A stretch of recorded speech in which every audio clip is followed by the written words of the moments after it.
Welcome to the criminal investigations class. Again, my name is Jim Pennington, law enforcement officer for the Arkansas Game and Fish Commission. So excited to have you all here.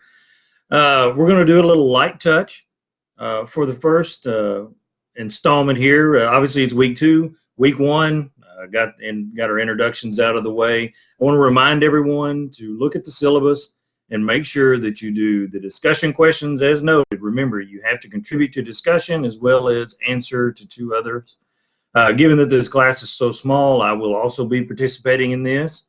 So feel free to answer into my discussions as well.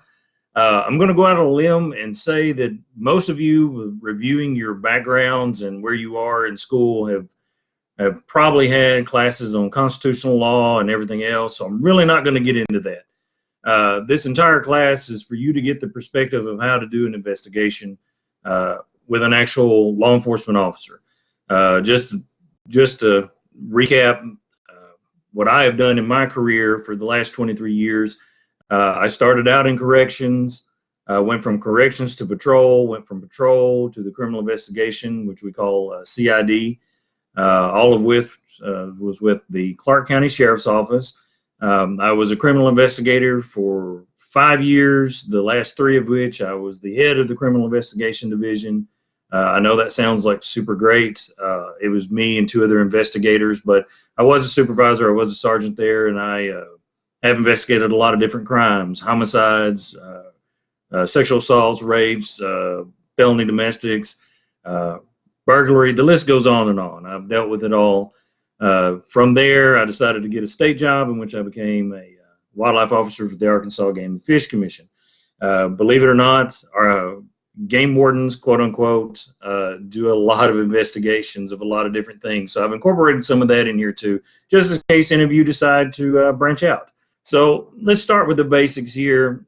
What we're going to look at today is really we're going to get into report writing.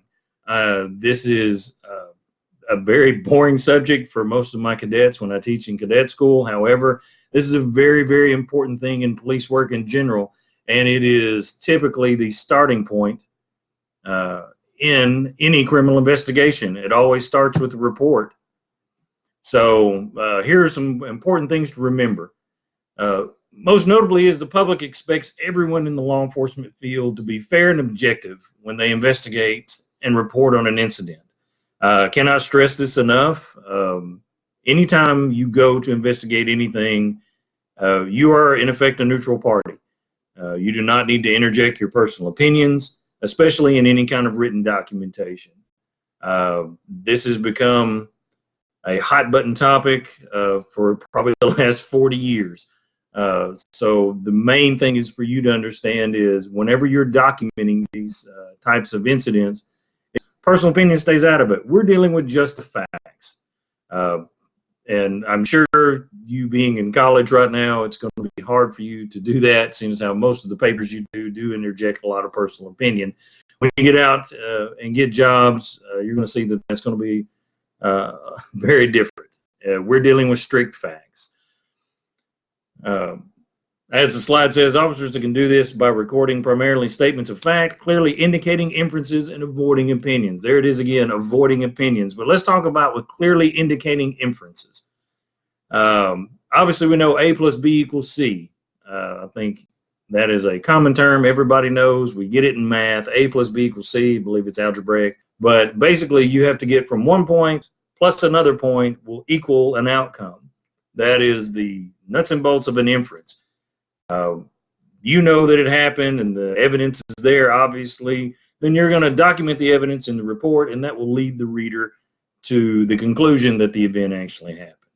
But very important, no opinions. I always tell my first year cadets, no one wants to hear your opinion. I don't care, even if they ask for it. I assure you, if your opinion varies and differs from theirs, they will quickly tell you, especially in law enforcement.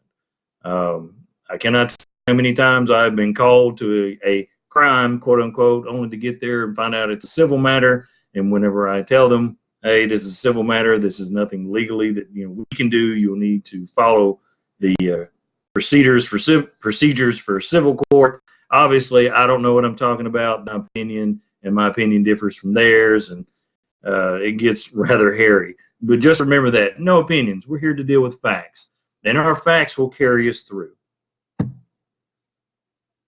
For most, an incident report or police report, however you want to say it, the actual writing can be difficult due to the formatting. And again, the formatting is going to be different. You are basically telling the story without embellishing. If you like to write books, and obviously we want them to be very descriptive, and we want to tell wonderful stories, we need no embellishment. We're dealing with base fact. We cannot put anything else in there that's not there. We can't, my grandmother would say, we can't gussy it up. You can't do that. It's strictly the fact. You will hear this come out of my mouth a lot during this presentation just to reinforce it. If you get out in the real world, fact, fact, fact. There are many factors that must be considered when writing the proper incident report, the most important being that incident report should only document the facts that are particular to that incident. You run into this a lot. You will go to a situation where you're there for one incident, and sometimes people try to tell you about 5 or 6 incidents that maybe have happened, in some cases, years apart. Well, you're there to deal with that one thing. Be sure to document that one thing. We're not worried about what happened 4 or 5 years ago, especially if it has zero bearing on what's going on today. People like to tell stories. It's very important for you to remember one inalienable truth about human beings. Everyone wants to be the hero or heroine of their own story. And often that also means everyone wants to be the victim of their own story. This is human nature. If you've taken any psychology classes, you'll know that is part of it. They're going to tell the story in a positive spin that paints them in a positive light because they want you, the one there to solve their problem, to look favorably upon them. And it's never their fault. There's always extenuating circumstances. You've got to sift through all this and get to those bare bones facts, and it can be difficult. Oftentimes in law enforcement, what you're going to find is people are very standoffish with law enforcement because they don't feel like they got treated fairly. Well, that treated fairly means this. 9 out of 10 times, the officer's there to do his job. He's trying to be professional, and he's trying to get to the facts. And, some people feel like they need a little bit more. And, oh, he should have hugged me, or he should have, been more understanding, and he should have patted me on the back. He was robotic. Well, he's there to do his job. He's there to get to the facts, and he's there to help you.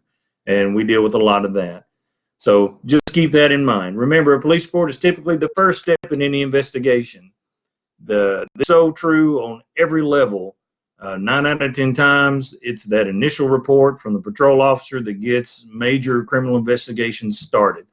So it's very important for you as a rank and file officer to be good at what you do, which is reporting on these incidents. So keep that in mind. Get into a little bit of definitions here. Obviously, a report is defined by Webster's as a written record prepared so that information about certain subjects or events will be available in the future. Can't get any more vanilla than that, obviously. And a police incident report is a written record that communicates specific types of information about police-related events to authorized readers. Well, some might ask, who are the authorized readers? Well, obviously, other officers, prosecuting attorneys, defense attorneys, the judge. Let's also not forget about the media. It's very important to remember that all police incident reports are FOIable. They're Freedom of Information Act. So obviously, we don't want to put our personal opinions in something that could splash on the Channel 4 News or Channel 7 News or the Arkansas Democrat Gazette that you have this opinion because we don't want your opinion. We want you to do your job. We want you to get down to the facts of the matter so we can start the investigation. It's always important to always ask this is why do police officers write reports? Well, the main thing is this. If it's not documented, i.e. on paper, then the event never occurred. I don't know if any of you have ever heard this before, but it is drilled into you if you ever get into law enforcement. If it's not on paper, it never occurred. You have no way of documenting it.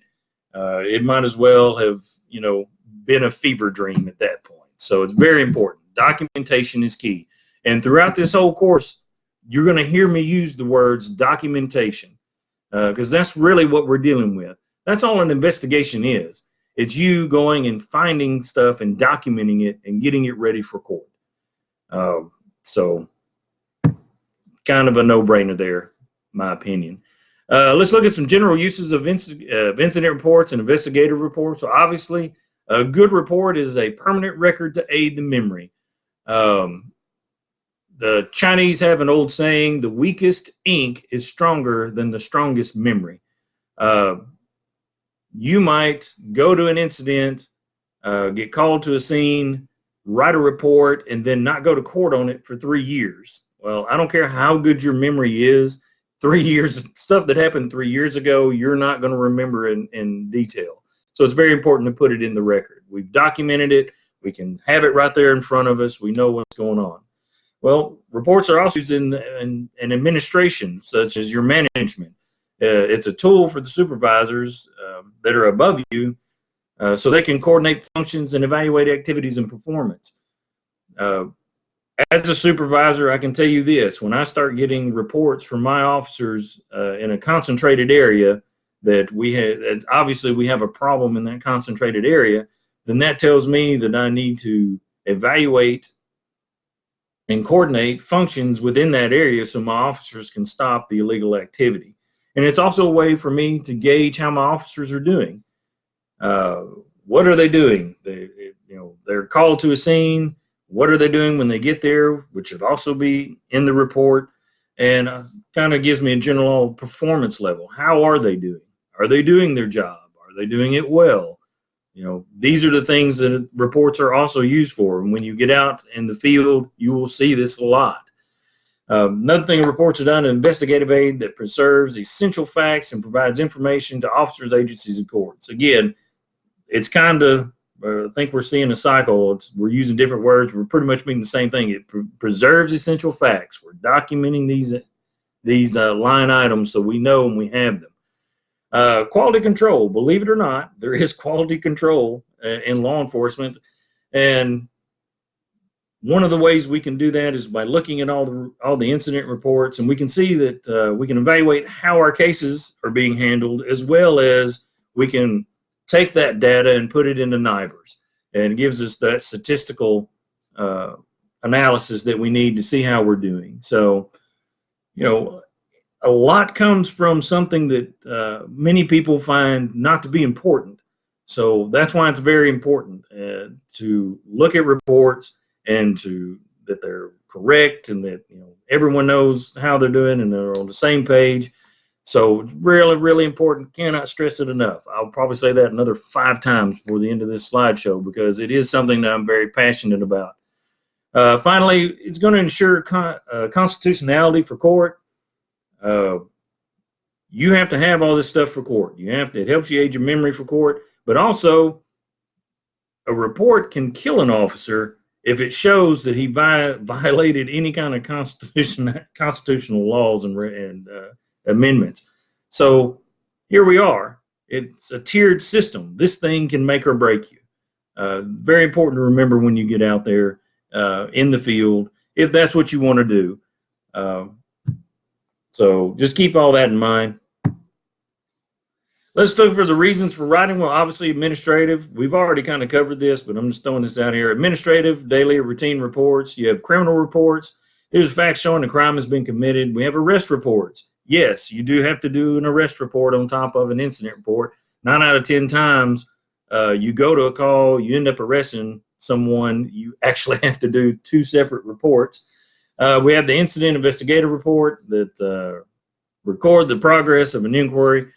The evidence report, there are evidentiary reports that we do, and we're going to actually get into those when we get further in the class. And as well as a collision. Collision report is your standard motor vehicle accident report, boating accident report. These are record that there's been a vehicle collision. I think we all see the thing here, and the damage has been done to the vehicle and or property. So these are all different types of report. Interesting thing about the collision reports, Believe it or not, the insurance companies are the ones who actually use those and actually got law enforcement involved into doing accident reports. Anytime a police officer comes to do a vehicle accident report for you, it is strictly for insurance. That is what they're there for. Little known fact, a lot of people don't understand. That's what they're used for. They're strictly pretty much for your insurance company. So let's take a look here. A good incident report will contain the who, the what, the where, the when, and the how of an incident has occurred. I think everyone has probably heard the who, what, where, when, how put to many different things. Well, obviously the who will be the suspect, the complainant, the witness. You're going to want all their information. You're going to want to know what they said. Most agencies will have a witness or complainant or even a suspect form. The individual will fill out in their own words what happened. Believe it or not, when you get out in the real world, you're going to run into all the various types of people. I have personally dealt with numerous people with only a third grade education, so it's very hard for them to write their own. In times like that, I've actually handwritten exactly what they have said and read it back to them, and that is bad grammar and all. You don't want to change anything because it's their official statement, and then make them sign off on it. So it's something you might run into. The what? Well, obviously, what type of incident occurred? What was it? Was it a burglary? Was it a simple theft of property? Is it a nuisance animal call? Was it sexual assault? Was it a battery in the third, domestic battery? This is the what. Obviously, you're going to want to say what this is right off, right? So also the where, exactly where did it occur? I cannot tell you how many times I've received incident reports when I was a criminal investigator where there was a excruciating detail about injuries and everything else, but no one could tell me exactly where it happened. Then I'd have to call the officer in and, hey, where did this occur? And obviously get well, I don't know. Well, that's not exactly what I would like to see. So when did the incident occur? On the when, obviously, sometimes you get the call to come to take the report, and the incident might have happened 3 or 4 days ago, sometimes weeks. So it's always important to document, when it occurred. Oh, and by the way, when were you told about it? That can actually come up in court. So it's very important to know, when were you told about it? Has there been some time lapse?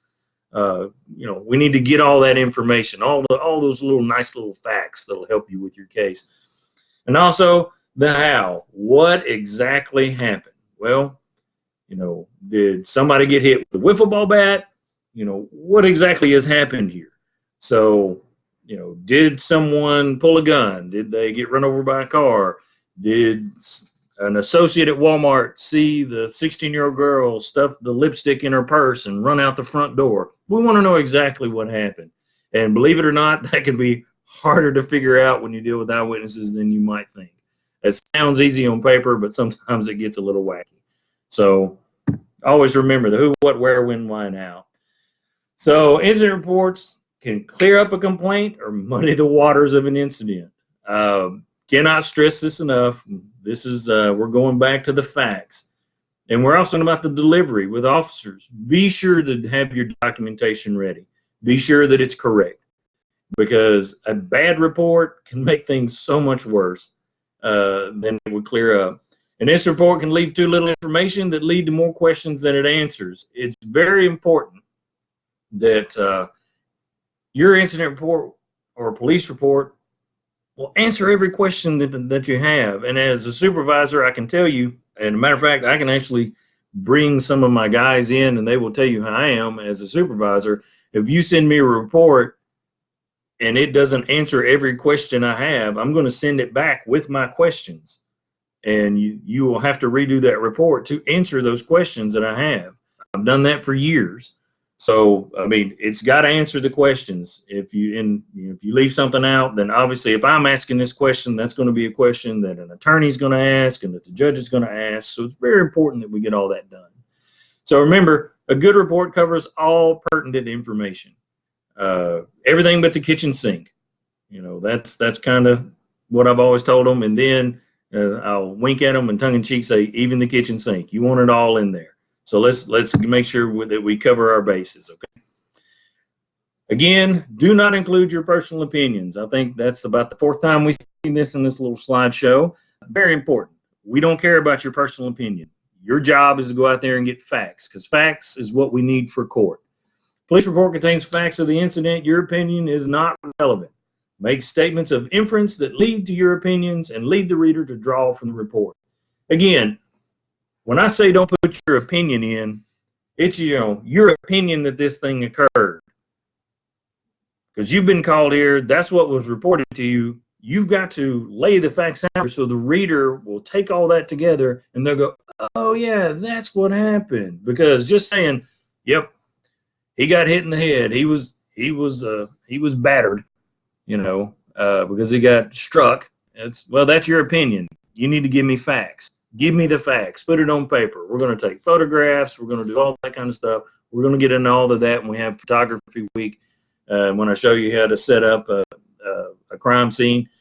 But you want it all there. You want the facts, because your facts will carry you through. Remember, a good report paints a picture of the events that occurred, but remember, it should never be considered as a novel or a Pulitzer Prize worthy work. And here is one of my favorite little side notes. This is actually from the 1970s Starsky and Hutch, where this actually was on an episode where they typed in, my fiery red Torino slid onto the street filled with busy pedestrians. Well, that sounds great and all, but it'd be a lot easier just to say, I pulled my patrol vehicle into the street. That is exactly what happened. So remember, you're not writing a college thesis. You're not, you have to impress anybody with these police reports other than getting the facts right and actually sounding like, you're an educated person and that you can spell things correctly and have good grammar. So, I pulled my patrol vehicle into the street. It doesn't have to be fancy. You're not writing a novel. Finally, we're going to wrap up here. It's important to remember that all agencies have their own forms and policies, etc. Okay? Every agency is different. Every agency has their own form. I noted one of you works for ADC. ADC has forms upon forms upon forms. So I'm familiar with some of those. So everybody's different. Everybody has their own thing. So always remember that if you get a job in law enforcement and you go this route, remember you'll need to get with them. And one thing I always like throwing here is the 14th Amendment of the Constitution, which is our due process, where we get our due process clause, made the basic approach to arrest, search, and seizures uniform. So that's why reports are needed to document all this. Reports are directly related to how we deal with the 14th Amendment in the U.S. Constitution to make sure there's no miscarriages of justice and that we don't violate anyone's rights. So there we go. There's the tie. If you ever think why it happens, it's all about that good old due process, which all of you should have been in class enough to know what the 14th Amendment is. We're not going to get into that. We might do a little bit when we do search warrants. We'll get into a lot of stuff with search warrants. But again, this is just going to be just a simple, we're getting into this. Always remember, with each class period, for each week, you will have the discussion. Don't forget your quiz. And also, here's a little test to make sure that you've all been listening and you actually saw this. I want to remind everyone, when you're in Blackboard, I will put everything within the course content by week. You don't have to click everywhere. Everything will be right there for you. You'll have it in steps, and that should be the only button that you have. Also, feel free to email me with any questions that you might have. My email is in the syllabus. I will be more than happy to get back with you about anything. So that's it. Thank you so much for listening and paying attention. Good luck on your quiz, and we'll see you next week.